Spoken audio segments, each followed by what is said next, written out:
ప్రతి ఒక్కరూ నేత్రదానంపై అవగాహన కలిగి ఉండాలని బాదం Balakrishna I bank chairman doctor బాదం బాలకృష్ణ పేర్కొన్నారు. గురువారం కాకినాడ 3వ ఏపీఎస్పీ వద్ద గల రిటైర్డ్ పోలీస్ అధికారుల సంఘం కార్యాలయంలో జరిగిన సంఘం సమావేశంలో డాక్టర్ బాదం బాలకృష్ణ ముఖ్య అతిథిగాను, విశిష్ట అతిథిగా తూర్పుగోదావరి జిల్లా సీనియర్ సిటిజన్స్ సంఘ అధ్యక్షులు బుద్ధరాజు సత్యనారాయణ రాజులు పాల్గొన్నారు.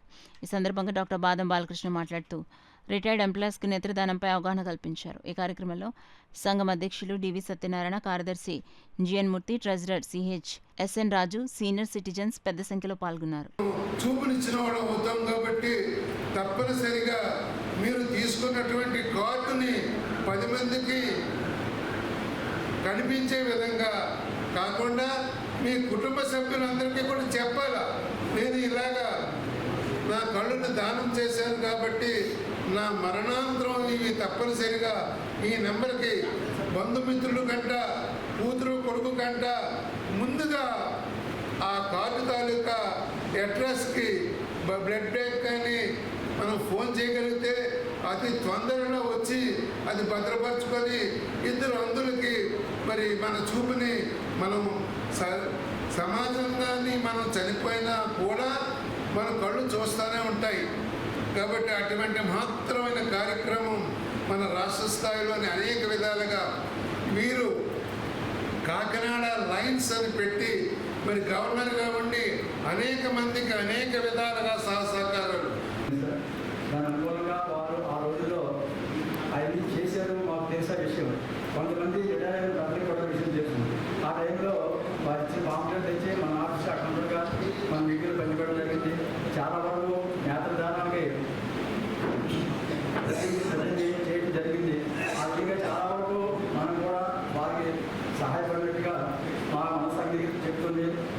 మేము కూడా అందులో బాగా పంచుకున్నాం. ఈరోజు మళ్ళా వారు ఇచ్చిన పాంప్లెట్ అనేది దగ్గర తీసుకుని అవి కూడా నింపి మనకి ఇచ్చినట్టయితే తీసుకెళ్ళి వారి బ్యాంక్ వారు ఎక్కడ చేపిస్తే వారికి వెళ్ళి అందజేస్తామని ఈ సభాముఖంగా తెలియజేస్తున్నాం సార్. ఇటువంటి వ్యక్తులు మన కాకినాడలో బాలకృష్ణ గారు కానీ, ఐడి రామారావు కానీ, ఎంతోమంది వ్యక్తులు మనకు ఉన్నారు. వారి యొక్క సేవలను వారిని మనం స్మరించినట్లయితే మన జీవితాలు కొంచెం సాఫల్యం బాగుంటుందని నేను మనసాన్ని కోరుకుంటూ వారికి నాకు హృదయపూర్వక నమస్కారం తెలియజేస్తాను సార్. ఏమైపోతారు, ఇది మంచి పద్ధతి కాదు. శాస్త్రీయంగా హిందువులు కాదు, ఇప్పుడు అన్ని మతాల వాళ్ళు ఉంటారు. హిందువులకి మనం అలా చేయకూడదు, కర్మకాండనే చేయాలని చెప్పారు. నేను మతం దగ్గరికి వెళ్ళి మాట్లాడిగా తండ్రి గారి కోరిక ఏం చేయాలంటే నెరవేర్చమని చెప్పింది. ఆవిడ 80 కేళ్ళు 2004 చెప్పేటప్పుడు అది చేయగలిగాను నేను. ఆయన నాకు చెప్పారు కాబట్టి. తర్వాత 2008లో మదర్ పోయినప్పుడు ఆటోమేటిక్గా పని నేను ఇంటి బ్రహ్మగారిని అడిగాను. దాని యొక్క కార్యక్రమాలు విడిగా ఉంటాయి కాబట్టి చేయించాను. అలాగే ఒక ప్రతి మతంలో కూడా ఏదో ఒక సెంటిమెంట్ కానీ ఒక పద్ధతి కానీ ఉంటుంది. వాటిని సెంటిమెంట్ని అధిగమించి చేయడం ఈజీ కాదు. కానీ మీరు ఆల్రెడీ మీ పోలీసు ఉద్యోగంలో రకరకాల వ్యక్తుల్ని, రకరకాల సంఘటనల్ని, మరి రకరకాల మీ ఆఫీసర్ని, రకరకాల మీ కింద స్టాఫ్ని, మరి రకరకాల మీకు అడ్డు వచ్చిన ఏమైనా అడ్డంకులు వస్తాయని అధిగమించి వచ్చిన వాడు మీ అందరూ.